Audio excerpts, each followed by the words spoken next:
welcome back to Behind the Music with Madeline Kate. This is my first official episode today. I've recorded this episode. This is my third time. And I'll tell you why. Because we're changing the plan here. And I was changing the plan the second time I recorded it. But then I was way too emotional. And not that that's a bad thing. That's a really, really good thing to be emotional and to have feelings and care about things. But I wanted to come back on here and give a little bit more understanding, because now I have more understanding, and give more resources. So originally, my first official episode was going to be behind the song about Love Goes On, since that's my most recent release. But I decided instead, with the times, we are going to do equality first. Now, I don't really have a plan. I just kind of started recording this and I didn't make a plan, but sometimes I think that's for the best when you speak from the heart. I am a resident of Tennessee, and there's a lot of stuff politically going on right now, and no matter what side you lean on, it's important to understand the laws that are happening and what precedent that sets and how scary that is. And that's what I'm going to do today. How I understand this is right now, the House, the state Senate, they signed into law, and the governor, Bill Lee. That's very stereotypical Tennessee. Anyway, they signed SB 1 and SB 3, which basically just the common thing is they have banned people from dressing in drag. That's the law that goes into effect first. That goes into effect on April 1st, 2023. This law was purposely written very vaguely to help discriminate against people that are non-binary or anywhere on the transgender spectrum. Affects everybody's First Amendment rights of freedom of expression. Drag is not inherently bad or sexual. People are putting a lot of labels on drag queens, which isn't really fair, considering, other groups have really hateful people, and we don't say that they're all that. We don't ban Christianity because the KKK says they're Christians. You know what I mean? So it's unfair. Drag, I am not a part of the community, but I am an ally. And drag is their long-time art form of expression, celebrating femininity and performance and makeup and just freedom of expression. And it's just heartbreaking that that's going to be taken away. And even on the business side, Nashville profits so much, and so does East Tennessee, from themed drag brunches and drag shows and all that. So even if you aren't down with the LGBT alphabet mafia, from a commerce standpoint, it's also a really bad idea. But the bill at hand was written very vaguely so people can discriminate against people on the trans spectrum or people that are non-gender conforming. Why is that bad? The first offense is a misdemeanor, and the second offense is a felony. Tell me how that is accurate. It's also written very vaguely does that mean people that are in musicals, like Mrs. Doubtfire? Wait, Mrs. Doubtfire is not a musical. But shows like Mrs. Doubtfire or musicals like Hairspray, are those people not allowed to perform anymore? I am a young woman. If I go out wearing pants and a baggy sweatshirt, could I be reported for cross-dressing and get arrested? And also, felons can't vote, people. Felons cannot vote. That is the thing here, guys. They are attacking a group of people for just dressing how they want to. Like, I really, really, truly believe there are way more important things going on right now than worrying about how somebody else wants to dress or if they want to do their makeup or put on a wig. Like, it's just it gives me very slimy vibes. It gives me very, let's eradicate a whole group of people vibes. And some people would be like, Maddie, you're being dramatic. No, there was literally somebody on the stage at CPAC that said, let's eradicate transgender people. That is awful. And if you are somebody that is a religious person that's doing it in vain of that, I'm sorry, Jesus would not want that. Or any God. I promise you, they don't want that. I know that the unknown can be scary. But if maybe you sat down with somebody that's a part of this community and you talked, you would understand what they've went through. And so many of these people are such beautiful people, such beautiful spirits. And I think that we can all learn from them. And I know that there's a lot of people that want to help and they don't really know how. I'm going to tell you how that you can help in some ways, because I think a lot of people get caught up in I'm just one person. What can I do? You can actually do a lot. It only takes one person to be a leader. And one thing that I did, now I know this depends on your work, and do not do anything to get yourself fired or in trouble. We need jobs. Inflation is bad. I'm lucky that I work at a place that inclusion and diversity is one of their core values. I actually started an activism group at work, and I did that this week. I don't think I'm qualified for that. I've only worked at this job for 6 months, but it already has 40 people that we're all coming together. And every day I find something through the Tennessee Equality Project that we all do together. We email our legislatures. We say, this isn't right. We don't believe in this. And I think that's important. I don't know why we're focusing on this right now. I don't even want, taking myself out of the emotions of it, which I've kind of done, because when I first recorded this, I was really emotional, y'all. But logically, it just does not make any sense to me. Like, if you don't like it, stay away. Most drag shows that I've been to are 18 plus anyway. And they're so much fun. And it's just so much fun. And that's all that it is. And it doesn't escape me that the other bill that they signed goes into effect July 1st, but they made sure that the drag bill would go in before Pride Month. You can follow the ACLU Tennessee, or you can look up the one in whatever state that you're listening from, because I know my home state of Indiana is also passing some horrible bills, and they're grouping together too. So just make sure that don't make yourself go crazy by watching the news 24/7. It's not healthy for you mentally. But make sure you are aware of what's going on, because you don't want to look up one day and go, oh my God, how did we get here? I think it's important. I think it's important to fight for what you believe in too.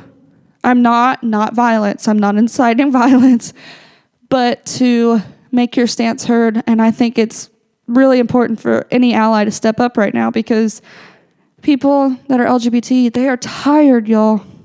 They are so tired of fighting these fights, and we need to help them. That's the only way it's going to work. So please check out these resources. If you are trans or you are part of the LGBT, the ACLU, especially in Tennessee, is looking for people. If you get stopped by this bill come April 1st and you get arrested, please reach out to them, because they are trying to sue for a human rights violation, the state of Tennessee. So if you have one, God forbid, please reach out to them, because they will take care of it and it'll help a lot more people. Okay, so now I'm going to get to my song. The song's called Equality. And, people in my life that love me, and they might be a little bit older, like my father. He's all for anything I do, but he says, Maddie, you really got to be careful. And I agree with him, but I also think that comes from a place of privilege. that saying, I can be careful because it doesn't directly affect me, but some people this is affecting their entire lives. So I wrote Equality, and the lyrics at first were a lot more spiteful. They were a little bit more mean. I wrote them because I was angry. And that's on the Resilient album. Resilient is an album that I was so angry. I don't know if I've ever been more angry in my entire life. And I don't like that. I'm a happy person. I try to lead with love and light because I don't think we have enough of that. But I was angry because people were leading with fear and anger. And I wrote that from a place of my own fear and anger. And there's still some pretty sarcastic lines in it. But I think that that's not a bad thing. And I toned it down a bit so I could feel comfortable putting this on the album and go, maybe somebody doesn't agree with me, but maybe they'll actually listen to my words. If I come from extreme anger, no one will actually listen to what I'm saying. And that's how we change the world. You change the world by getting one person to listen at a time.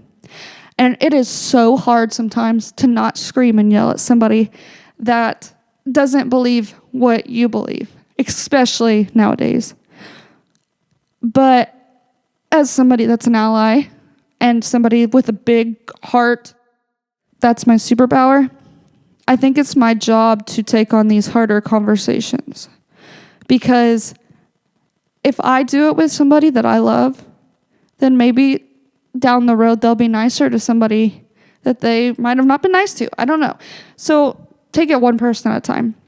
When I wrote Equality, it was 2020. And the Black Lives Matter movement was big. And my heart was broken. I ended up, and that also comes from a place of great privilege. I did not realize how bad things were for people of color. Again, a place of privilege and ignorance.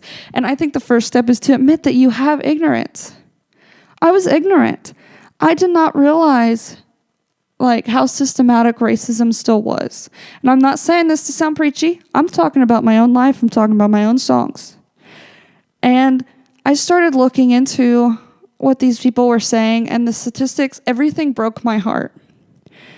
And then I was crying all the time about it.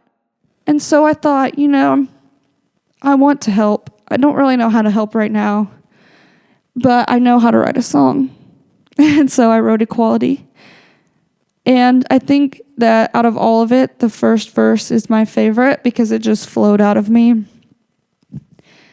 And it starts, "Welcome to our home. You won't like what you see. Half of us are begging for change. We're demanding peace. The pursuit of happiness does not apply to you. When we said all, we thought you knew."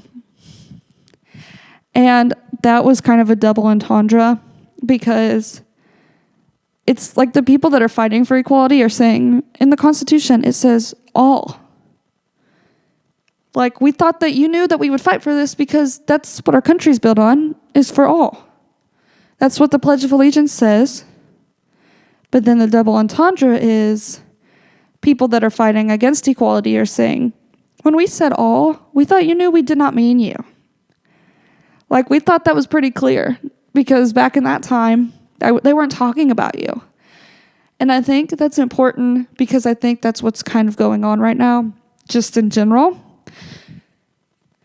And then, I kept the chorus simple because sometimes simple is how you get your point across. But so we want equality. This is America, but we're not free. And that's how it feels. I mean, the more we go on, the more freedoms are taken away. I mean, that's how it feels to 26-year-old young woman me. I'm scared for my friends. I'm terrified for some of my friends just in general right now. And I should not have to feel that way in America. But that's the reality.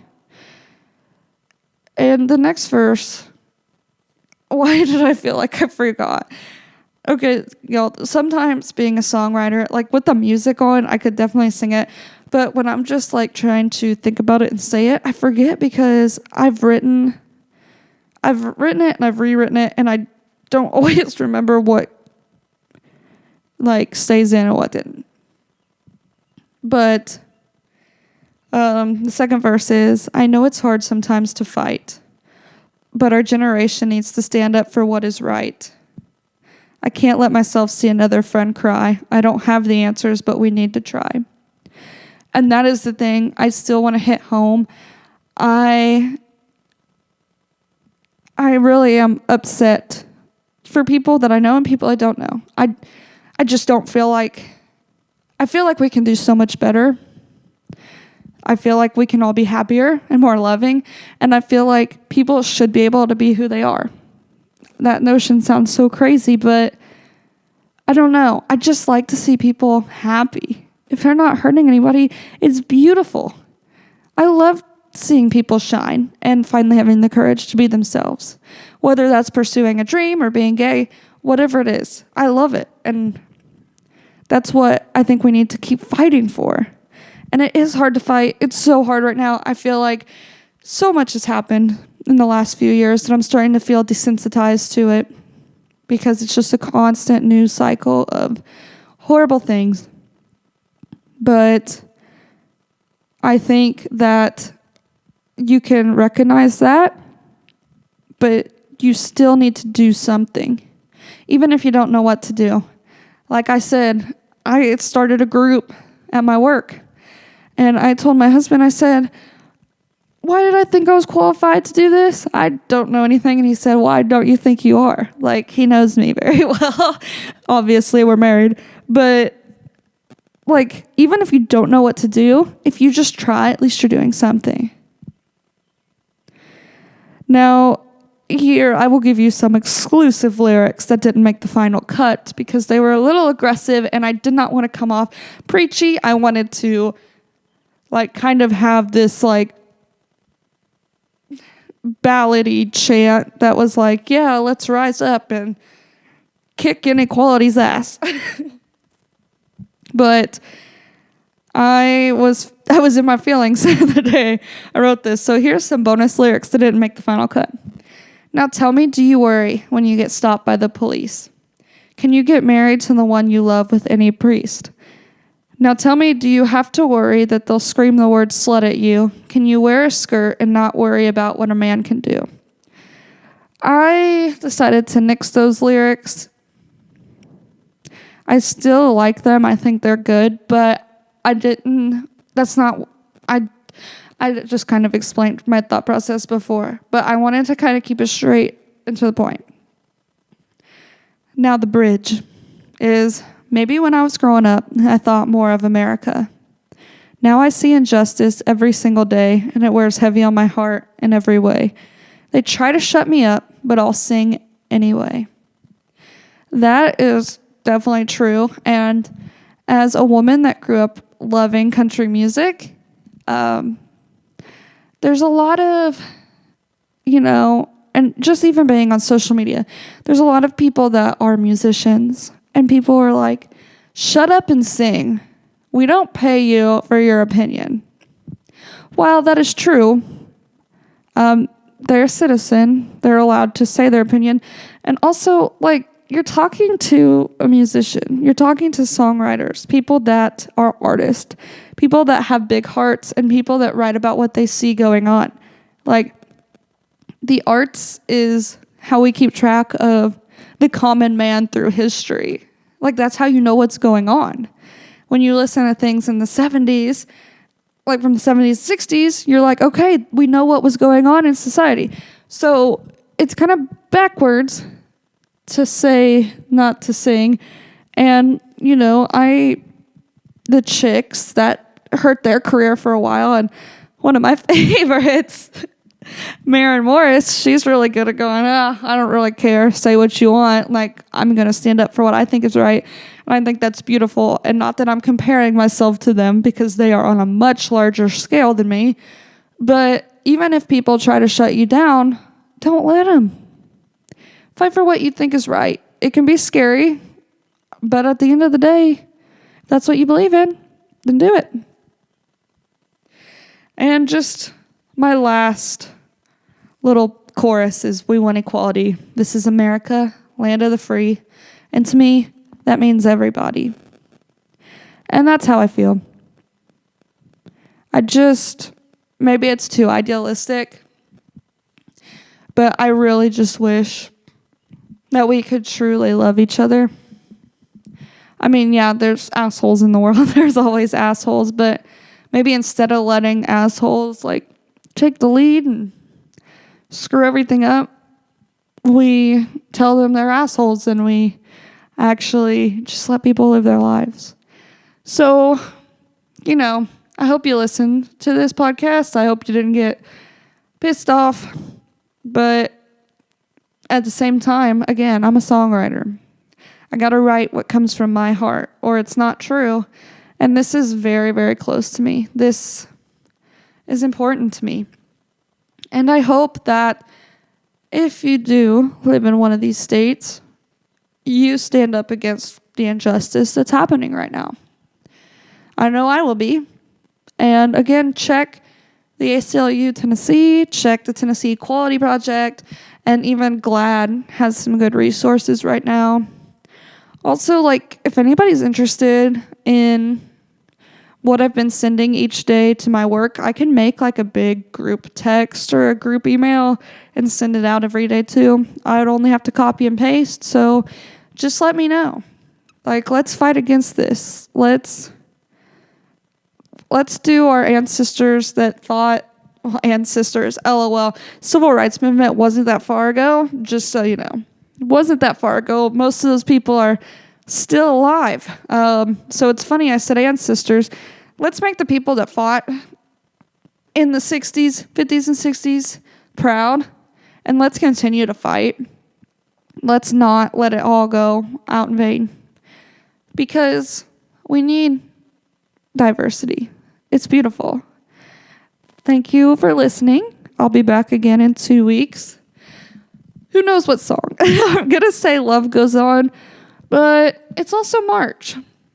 And it's International Women's Month, Women's History Month. So actually, I'll probably do Bitch next. Let's keep going on these semi-controversial songs. They're actually not even really that controversial. Yeah, I've listened to way more controversial music than this. But I hope that you enjoyed this time, and I hope that maybe you learned something. Oh my gosh, I am dumb. Wait, not going yet. I just talked about the drag bill. I did not talk about the other bill that goes into effect on July 1st that's really concerning and scary. So, again, I am not an expert. Please go to the resources that I've mentioned for an expert. I am just a normal citizen that is trying to learn and trying to keep up with everything going on. Okay, here's the other law. This law is really dangerous for my trans friends. So the law that goes into effect on July 1st is a law that takes away the freedoms of families of trans youth to seek critical health care. So it's a ban on all forms of gender-affirming care for trans people under 18.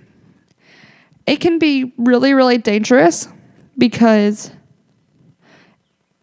these kids, so trans people, the suicide rate is at 40%. Very high. And it's often because they just get a lot of shit thrown at them. I'm just going to be real here. They get a lot of discrimination. It's really expensive and hard to get gender-affirming care. And it's just a hard life to live. And it makes me want to cry just thinking about it. But I won't, because it's not about me. This bill makes it so anybody under the age of 18 cannot get therapy for being trans. They cannot get any kind of hormone therapy or any kind of surgery. And if they already have had that stuff, they only have 1 year to detransition, which is dangerous. That's not good, and that's also very triggering. And some people might be like, well, when they're 18, they can get it. But this is the thing. A lot of trans people don't make it till 18. They have very high suicide rates. It's awful. It's truly, truly, truly heartbreaking.